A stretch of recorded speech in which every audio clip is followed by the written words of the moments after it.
want to thank you to our young people for leading out in song this morning, because that was really terrific. You sung from the heart, and you led from the heart, and most of all, you're leading us to worship God, and it's our privilege to do that today. And it really is an honour to worship God. And today's message, just before we come to our message, as I said to you a fortnight ago, we're doing a sort of a series on was Jesus really serious about, and we sort of were looking at some of the topics, like freedom. Was Jesus serious about freedom, commitment, church, and is Jesus really serious about the suffering and the storms in our lives? And it's kind of a rhetorical question that sort of says, well, yeah, Jesus is serious about that. And so we're going to explore some of those topics throughout this year. And, when I say, is Jesus really serious about, we actually need to ask ourselves that question constantly. Because at the end of the day, there's something about the world in which we live in that I've said to you on a number of occasions that has a unique ability to sap the energy out of our relationship with God. Has a unique ability to just drain out that energy so that we just end up going through the motions of life. So, today what we're going to be looking about is Jesus really serious about idols. Now, I can imagine there's a bit of a cringe factor here. Let me tell you what my cringe factor was when I first became an Adventist with this topic. We get up there, the preacher would get up there in their big bushy hair with the long collars there, and that's what they wore back then, and with the wide lapels on their jackets that sort of went way out here. When they would sort of talk about, you've got to get rid of the idols in your life. What idols in my life? I don't worship a Buddha, maybe turning into one, but I don't worship a Buddha. Oh, you can worship your car. Have you seen my car? I had a Mark III Cortina E with a blue motor. Then I upgraded a Mark IV Cortina and I thought I was the bee's knees. But did I worship it?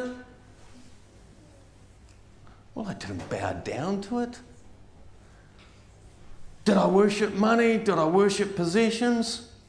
Did I like them? Absolutely. Did I worship them? Of course I like possessions. Of course I still love my cars. I enjoy them. So I never really understood this idol thing, they get up there, oh, you've got to get rid of your idols, you've got to repent of them, blah, blah, blah, blah.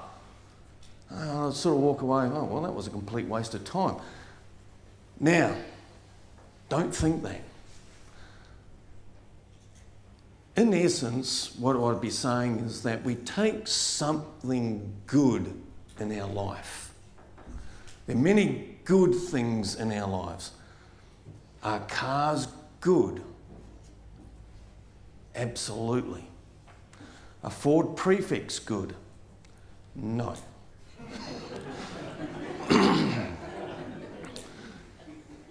If you take your cars and make them into an absolute that you can't live without them, then you've taken something good and you can make it into an idol. A smartphone's good.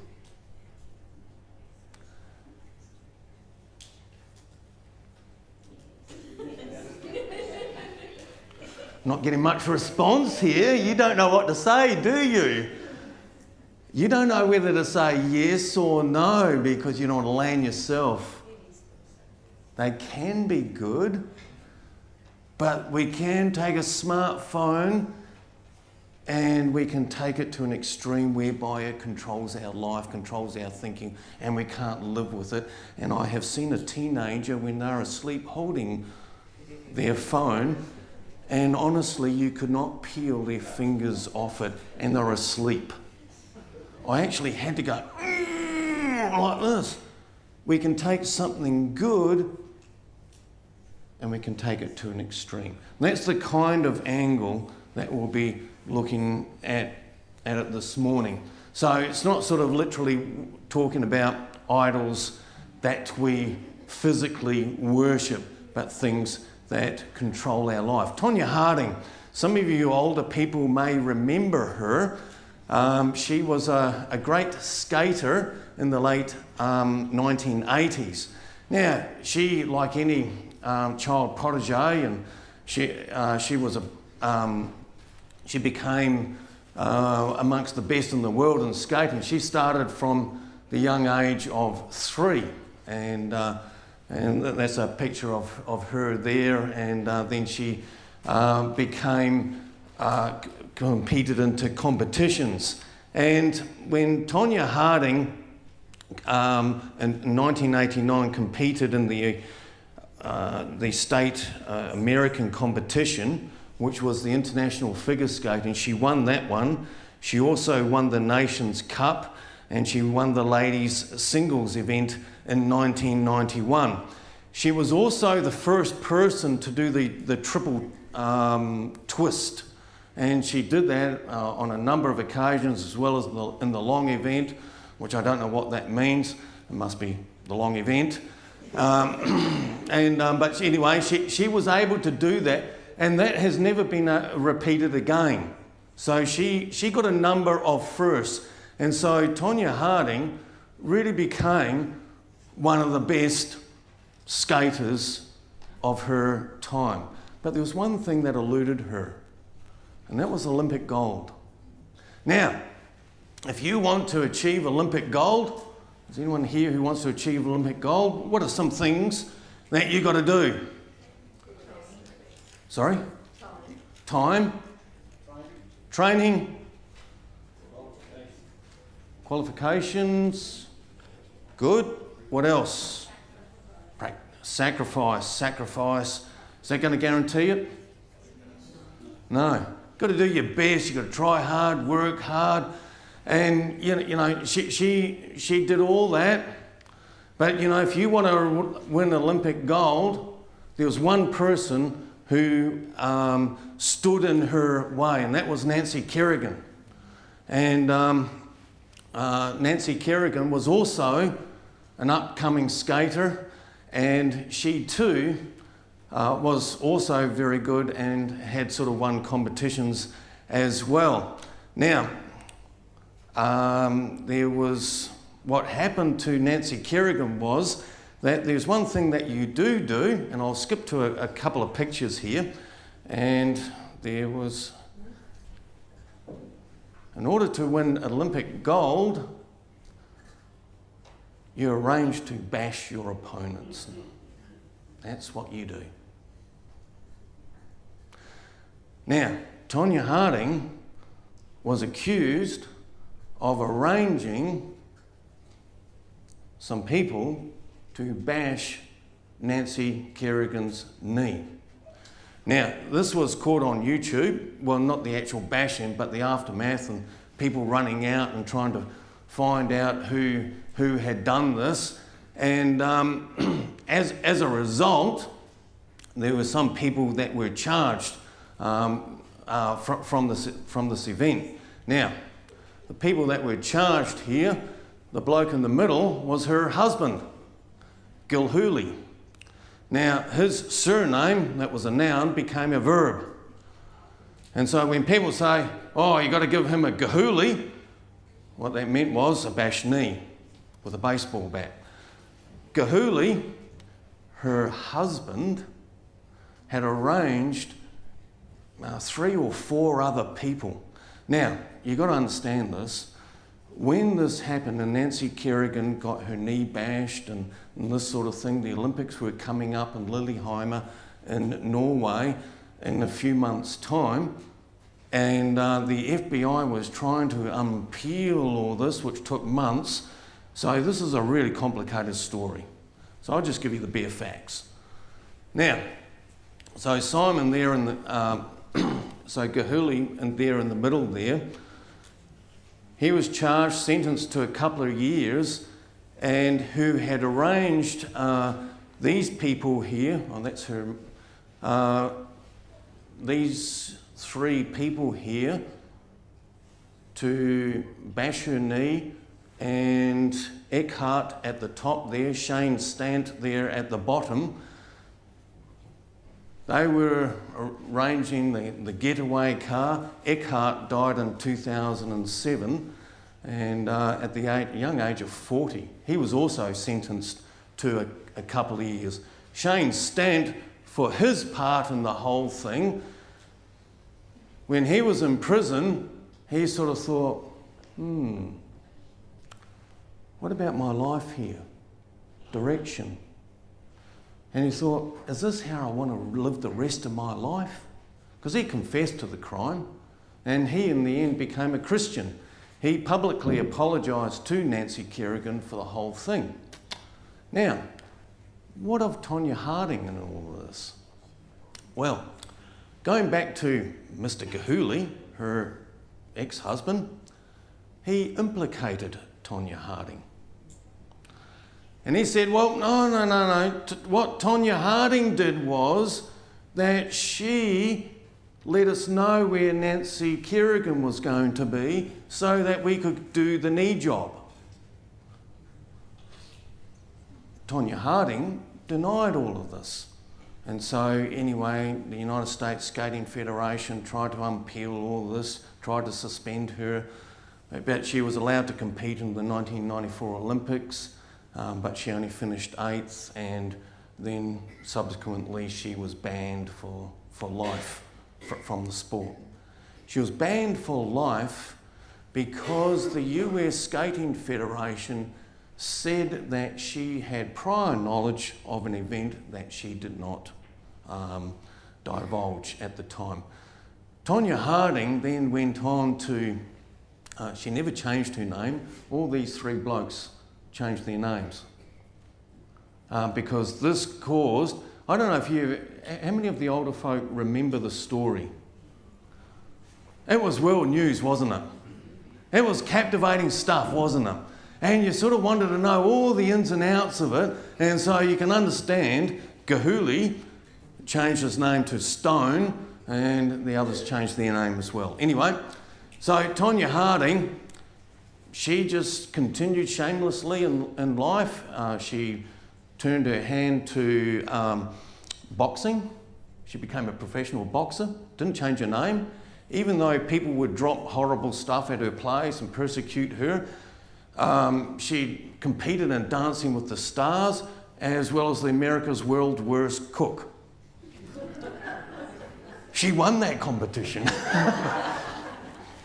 I'm not sure if that was the right competition to go in, but anyway, she would only conduct interviews for $25,000 an interview, and so she sort of made a bit of money to keep by. Sordid stuff, isn't it? Sordid stuff. Let's go back to her mother. Her mother said that when she was 3, she wanted to put her in skating. And they started skating, but they were from a district and from an income stream that they could not afford to do all this because it was expensive putting a child through skating and to train them to become an Olympian or a professional skater. It costs an awful lot of money for rink time, coaches, skates, clothes, all that sort of thing, and they came from a terrible rental.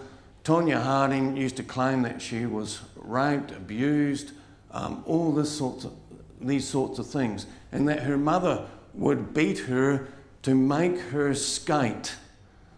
and to do her best so that they could get out of the hole that they were in financially. Is skating good? It can be. But, what happens when you make it into an ultimate? And this is what drove Tonya Harding, the mother, was the professionalisation of the child. I want to live out my dreams through my child. Parents do this today, and they make it into an achievatron. You may not want your kids to be a professional skater or a rugby player or a football player, but we often want our kids to achieve that which we have not, and we live out our dreams through our children, and when they disappoint us, we are disappointed in them. This is when we take something that is good and make it into an ultimate. And to be able to live to live without it means that I can't enjoy life or continue with life.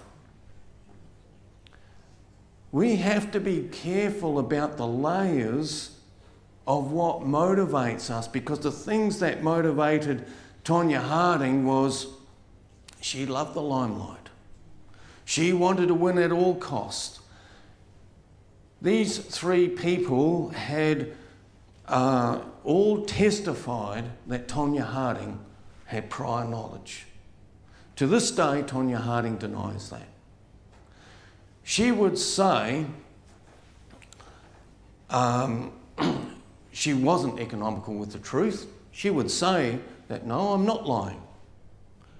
She might say that I might be economical with the truth, but I'm not lying. You remember Robert Armstrong when he says, in the Spycatcher trial in 1986, and Sir Robert Armstrong, who was the Cabinet Secretary, and he said to the judge and to the courtroom when being questioned, we don't want to give the impression that we're lying, old chap. We are being economical with the truth. That is the government, of course. That's what Tonya Harding was doing. She had not admitted her role in this and her reasons, and continued to wanting the limelight, and what drove her to wanting the limelight that continued. These three people did it for how much? $6,700. And it wrecked their lives for $6,000. So these three did it for that sort of money. What were they driven by? Money. Money. Well, we just sort of do this, and then you can hope that you can get on with your own life with $6,000 odd in your back pocket. What were they thinking? I don't know. The mother. Did she abuse the child? She denies that. Probably did. But there's no doubt that she wanted to live out her dreams through Tonya. She no doubt was wanting to get out of the poverty trap that they were living in. And all those, some of those good things that were there became ultimate things that ended up destroying their life and lives of other people. Tonya Harding met up with Nancy Kerrigan 4 years later. Barely spoke, of course, as you would imagine. Tonya Harding doesn't speak to the mother, so that relationship is no good anymore. All sad stuff, isn't it? All sad stuff. That could have been avoided. She had already achieved many great things to that point. She had. But her lust for gold at the Olympics distorted her values, and that's what happens when we have ultimate things. It distorts our values and it distorts our decision-making abilities. All of a sudden, in order to achieve that, we compromise our values in order to get that and make stupid decisions. How many people do that in regards to eternal life? Now, we're going to have a wee look in Genesis here, and you're probably going to look at this in your Sabbath school, so you're going to get an advanced quiz in Sabbath school, but we'll probably take a wee bit of a different spin on things here. And a couple of years ago, we did look at the story of Jacob, but we're just going to have a different slant on the story of Jacob.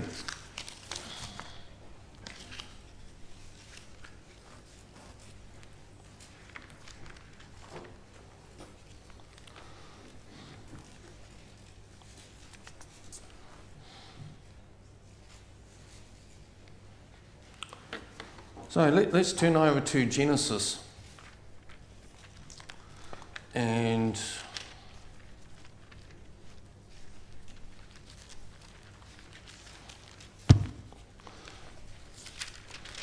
if anyone sees a pair of glasses lying around, I had them in my suit pocket. If anyone sees them lying around, let me know, won't you? They've sort of kind of dropped out of my pocket for some reason. But anyway, let's turn to Genesis chapter 27. And this is a story that we know so well. But I'd just like us to look at it again, because this family here, Jacob, Isaac, this was a messy family. Esau, Rachel, Leah, Rebecca, all these players in this family, it just becomes something that is messy, very messy. All right, so anyway, this was at the time. You work for years. They worked last time you used to. Oh, look at that. Marvellous. You didn't want them back, did you? All right, no worries, thanks for that, I appreciate that. All right, that's terrific. All right, so anyway, this was at the time of when the blessing was about to be passed on, and so we'll just pick up the chapter 27 and verse 1. Now it came about, in Genesis chapter 27 and verse 1, now it came about when Isaac was old and his eyes were too dim to see, that he called my oldest son Esau and said to him, my son. And he said to him, here I am. Isaac said, behold, now I am old, and I do not know the day of my death. Now then, please take your gear, your quiver, and your bow, and go out to the field and hunt game for me, and prepare a savoury dish for me, such as I love, and bring it to me, that I may eat it, and my soul may bless you before I die. Now, what's the problem here with this one? Who was Isaac supposed to bless? Well, culturally it was the oldest, in which Esau was the oldest. But Jacob, God had said that he wanted Jacob to be blessed. And Isaac knew that. So now he's disobeying. And he did that because, does anyone know? He loved Esau more than... Can you imagine what that childhood may have been like, would have been like? When the other brother is loved more than you, when you are feeling that you are not being loved, you seek what? Approval. You seek approval. And so here you got now Esau is wanting to be blessed. Rebecca, verse 5, was listening while Isaac spoke to the son Esau. And so Esau went to the field to hunt for game to bring home. Rebekah said to her son Jacob, behold, I heard your father speak to your brother. Bring me some game and prepare the savoury dish. Let's skip down to verse 8. Now therefore, my son, listen to me. as I command you. Go now to the flock. Bring me 2 choice young goats there, that I may prepare them as a savoury dish for your father. Then you shall bring it to your father, that he may eat it, and so that he may bless you before his death. And Jacob answered his mother Rebekah, behold, Esau, my brother, is a hairy man, and I'm a smooth man. Perhaps my father will feel me, and then I'll be as a deceiver in his sight. So he was a bit nervous about this. And I'll bring him upon a curse and not a blessing. But his mother said to him, your curse be upon me, my son. Only obey my voice, and go and get them for me. So he went in and got them and brought them to his mother, and his mother made a savoury dish. And we know what happens next is that he goes before his father. Do you remember what the father said to him? All right. Wanted to touch him, didn't he? Then he started to ask a question. You don't really sound like him, but you feel like, is that really you, Esau? And, okay, his eyes were dim, and no doubt the hearing and that wasn't that crash hot either. But he himself even had questions about it. But what was Jacob driven by, and Rebekah? What were they driven by? This blessing. This blessing. And they wanted to have this blessing from the Father more than anything else. And so in order to get it, they decided to achieve. So the blessing was a good thing, but it became a curse. Became an ultimate thing. And when it became an ultimate thing, it distorted the values of Jacob to the point whereby he lied, he deceived, and he knew that it was wrong. What happened next?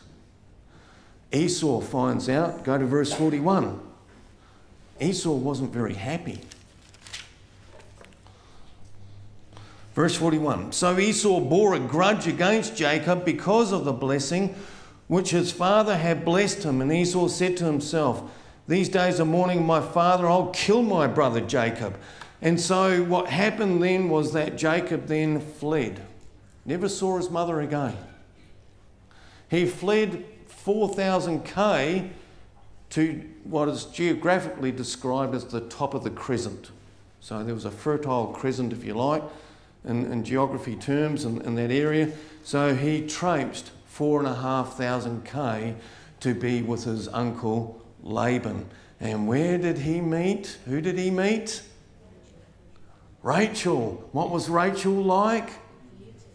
She was beautiful. She was very beautiful. And he was besotted with her. So you deceive your father. You want that blessing, that pot of gold at the end of the rainbow that has absolutely turned into a disaster. Destroyed relationships.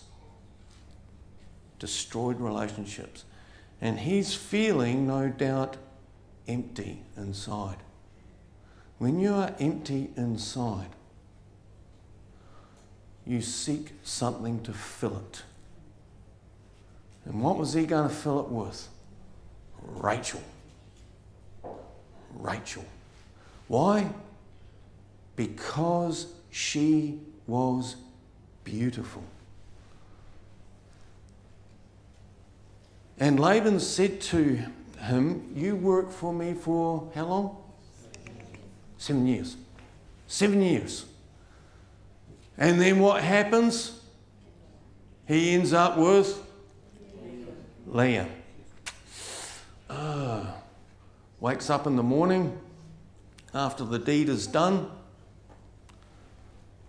and he goes back to Laban and says, how could you have done this? You are nothing but a deceiver. Oh, that reminds me of what I just did to my father. Oops.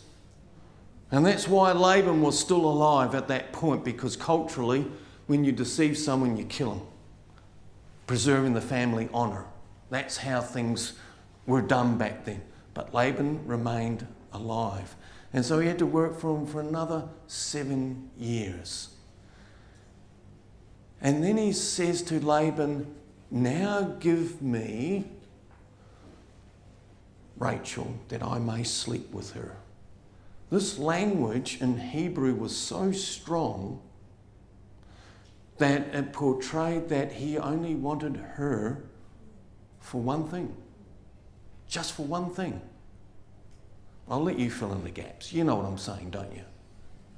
You just don't say that culturally. You don't say that in the Hebrew. And that has sent the translators into conniptions because you just don't say that. But his heart was empty. He turned something that was good into an ultimate thing that distorted the values. What was the result? Rachel and Leah competed with each other, and there was conflict in the family. Leah wanted to have kids. She was the person who the Bible describes as cross-eyed. So she wasn't the good-looking one like her sister Rachel. She was the dish. She wasn't. But she had deceived Jacob. Jacob resented her, but she bore children. In fact, she bore 4 children. 4. And it wasn't until the last one that she finally said, because she had, when those 3 children were born, I'm having to sort of skip this story fairly quickly, but have a read of it. When she bore those children, she said, oh, maybe now my husband will love me. Then she had another son. Maybe now my husband will love me. This time my husband will love me. Then finally she says, I will praise the Lord. Which means regardless whether my husband loves me or not.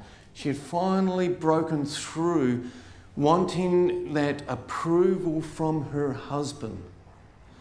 And she was wanting that so much that was distorting her desires.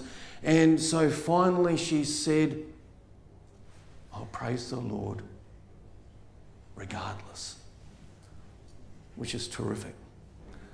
Now, many years later, it sort of comes to the time when there's a day of reckoning whereby Rachel and the family leave Laban after a falling out. And let's pick up this in Genesis chapter 31.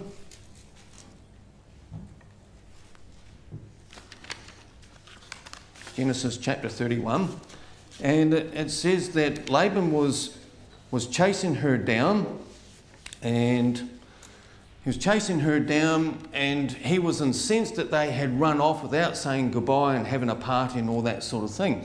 And so Laban went into Jacob's tent and into the Leah's tent and into the 2 maids, and he did not find them. And then he went into Leah's tent and entered Rachel's tent. Now Rachel had taken the household idols and put them on the camel's saddle and sat on them.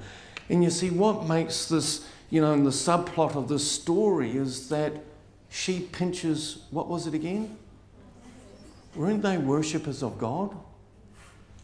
Wasn't Laban an uncle of Abraham and a worshipper of the Lord? Laban was an idol worshipper. Wasn't Jacob a worshipper of God? Why did he approve of Rachel having idols there? And then she lied about it when Laban was so angry. Where are these idols? Now, she was barren at this time. She was barren. So, the Lord has not answered my prayer. Maybe I need to rely on these idols here. So if it doesn't work out here, here's my insurance policy. Here's my backstop. Or maybe I just incorporate these idols into the whole of this worship thing and God is just a part of it. There's a problem with that, isn't it? And in today's terms, this is kind of what we do, is that we go about life and then we tag God on the end of it, hoping that he will come through with us. But we have all these other backstops that we have in order to have as an insurance policy. You know, there are things that we strive for. We strive for approval. We strive for comfort, security or control, and we strive for money. And these are the things that work in our lives that we want to fulfill. We want approval, we want comfort and or control, money. These are things that we are searching for. What was Leah after? Approval. Maybe now my husband will love me. What was Jacob after? Maybe my husband, maybe my father will love me, and if I can just get that blessing. Distorts values. Rachel has these idols. Insurance policy. Got to have a backstop. So what was she wanting?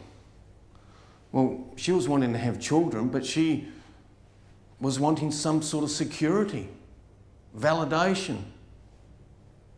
We're all searching for these things in our lives. And when they are not met, what do? We go out looking for them. And then they start to become ultimate values that distort our decision-making ability. But finally, there's a day of reckoning that comes in chapter 32.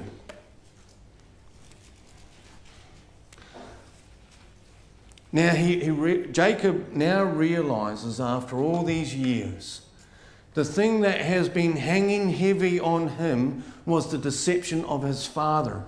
The reason why he deceived his father was because he wanted that blessing more than anything else. And he was willing to sacrifice this deception with his relationship with his father. But then he never sees his mother again. And so this sin, if you like, had hung on him all these years. Verse 9, chapter 32. Jacob said, O God of my father Abraham, and God of my father Isaac, O Lord, who said to me, return to your country, to your relatives, and I will prosper you. Verse 10, I am unworthy of all the loving kindness and of all the faithfulness which you have shown to your servant. For with my staff only I have crossed this Jordan, and now I have become two companies. And so here was, at this point, Jacob repents of his sin that has been hanging over him. God was with him with all those years. It's remarkable, isn't it? Isn't it remarkable that God was with him? But then the story reaches a climax in verse 24. Then Jacob was left alone, and a man wrestled with him until daybreak.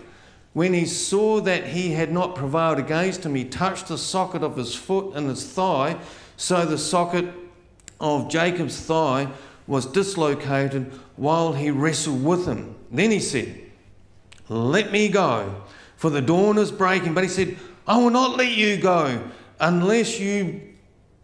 What? Oh, bless me. Well, that sounds familiar, doesn't it? He's wanting that blessing again. All right.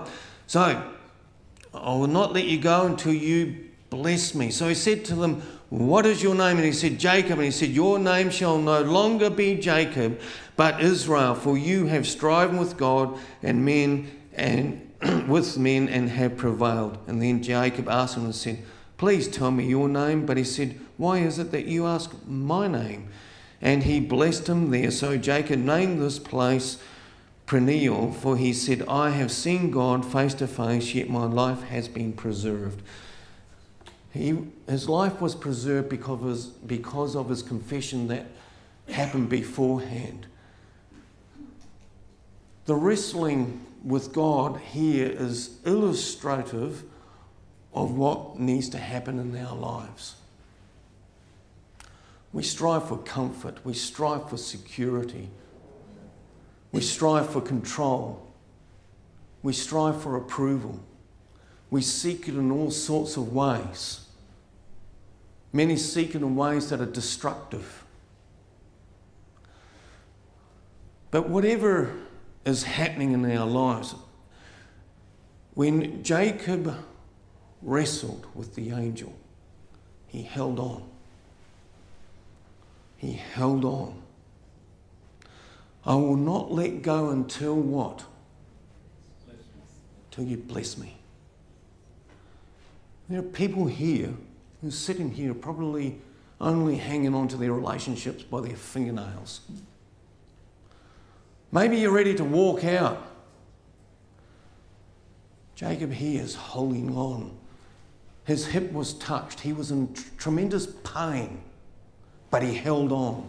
He would not let go until God would bless him. Don't let go. Even when you want to let go, don't let go. Too many walk out the church because they become discouraged and want to seek those things of approval, security, etc., etc., etc., in whatever forms that they take, and will do whatever means it takes. But hold on. Perseverance and repentance is critical in our relationship with God. Absolutely critical. Now, you might be thinking, well, I don't really strive for many of those things. But I just want you to ask yourself just a few questions. Where do you spend your money? For where we spend our money can be an indication of where our heart is. Where do I spend my time? Do I spend hours and hours on my smartphone? On the internet? Social media? Where do I spend my time? Ask yourself that question.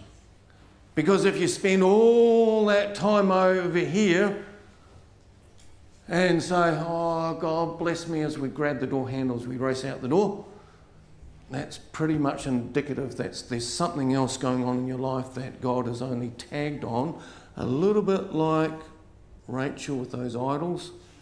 You know, we'll have, if this God doesn't work, we'll try out this one, this one, this one. In our individualistic world, we love our insurance policies. What do you think about the most? So, when you have a daydream, sitting there at your desk, I never daydream at my desk. But if I was to daydream, where do my thoughts go? Where do your thoughts go? What do you spend your time on? What is always on my mind? These things help us to peel away at the layers. Tonya Harding's story is a really complex story, isn't it? There are a whole lot of things going on and you just go, took months for the FBI to work it out. Took them months and months and months. But that's illustrative of what our motives are like, what our thinking is like. You know, and we think that our thinking is pretty good, but we don't realise how deceitful our heart is. That's the thing. And we've got to turn our hearts to God. And I want to share with you the story of this bloke here, Andrew Carnegie. Most of you will have heard of Andrew Carnegie, and he became in about 1901 the world's richest man for a few months, even richer than Rockefeller. So this bloke was pretty wealthy and born in 1833, and he became wealthy by about 1860. But how he became wealthy is quite fascinating. He borrowed $870 at the time, invested into the share market, exceptional with numbers, and turned that $870 that he borrowed into about $400,000 cash in that day, which was a lot of money in that time. And so that sort of set him up, and the industrialists like Morgan and Gould were his mentors, and he held them close. They were all one circle, and those people of Gould and Morgan there were regarded as the robber barons.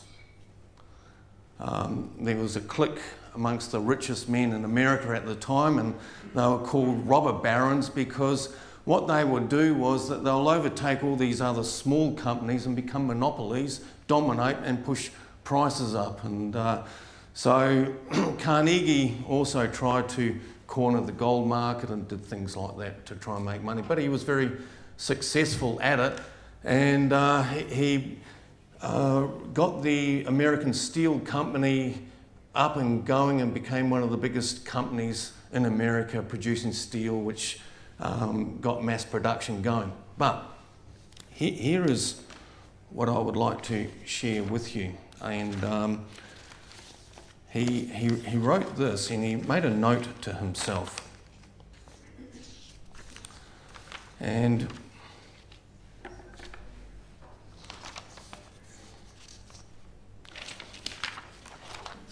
don't you hate that? Here it is.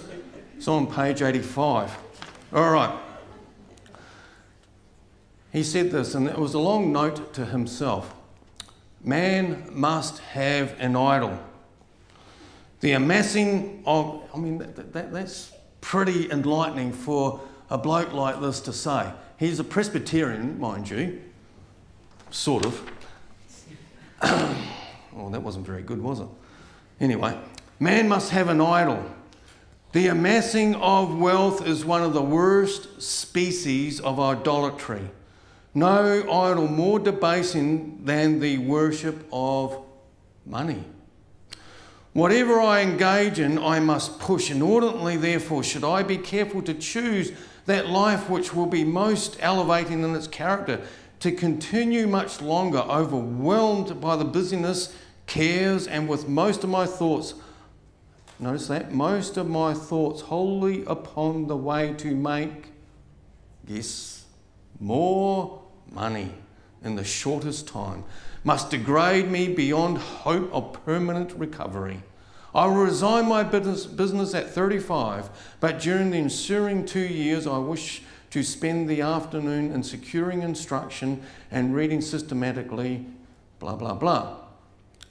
This remarkable document of self-analysis and adjuration is surely unique to American entrepreneurial history, for neither Rockefeller nor Ford nor Morgan could have written this note. You know, he recognised that note remained on his desk for years and years until years later he read it. Carnegie became famous for what? As really one of the greatest philanthropists of all time. He set up 2,509 libraries around the world and pretty much donated all his fortune to various charities around the world. But he's most well known for his donation and setting up of libraries. But do you know what the steel workers said? We don't want a library. The workers that worked for him. We don't want a library. We just wanted more wages. We just wanted a fair wage. We had to nail wood onto our shoes because the shoes were too hot. I mean, the floor was too hot in the steelworks to walk on. And so they had to nail wooden platforms on their shoes. They got 1 day off a fortnight, but the day before they could take a day off, they had to work a 24-hour shift. These workers worked and lived in poverty. When they went home, their home was dirt floor and crowded accommodation, and so they turned around and said, we didn't want a library. We just wanted a fair wage. We just wanted a bit more money in our pay. Makes you wild, doesn't it? Makes you angry. And that's what, but people will say, well, that's business, isn't it? isn't it? Isn't it taking... Business has to be done, yes. Business can be good. But when we make it into an ultimate, when one of those drivers is control, money, approval, security, it all of a sudden distorts things. Andrew Carnegie, it distorted things for his workers. Yes, he was one of the great philanthropists around, giving only a very tiny fortune to his daughter when he finally passed away. And but for us here, we have to take a long, hard look at how we live our lives. While we do not bow down and worship things or wooden images, but there are enough things in our lives that detract us from what is most important. What are those things? And that's when we have to ask God to point us in the right direction. We have to ask ourselves the right questions. Where do we spend most of our time? What do we think about the most? What brings us the most joy? Can I do without my smartphone? Can I do without the internet? Can I do without some of the things that in my life, that if those things were taken away from me, could I live without them? Or do they give the sole meaning to life? We have to ask some serious question. Yeah, Jesus was serious about idols. But for us today, he's serious about how we spend our time, where we spend our thinking, and what we do and how we do business, and how we do things, and how we behave at work, and how we conduct our lives. Jesus is serious about those things. And allow him to form us, to change us, and to shape us in a way where these ultimate things do not dominate or distort the human creation that God had created us. He has created us in our image, and he is restoring that image. And we are part of that story of recreation.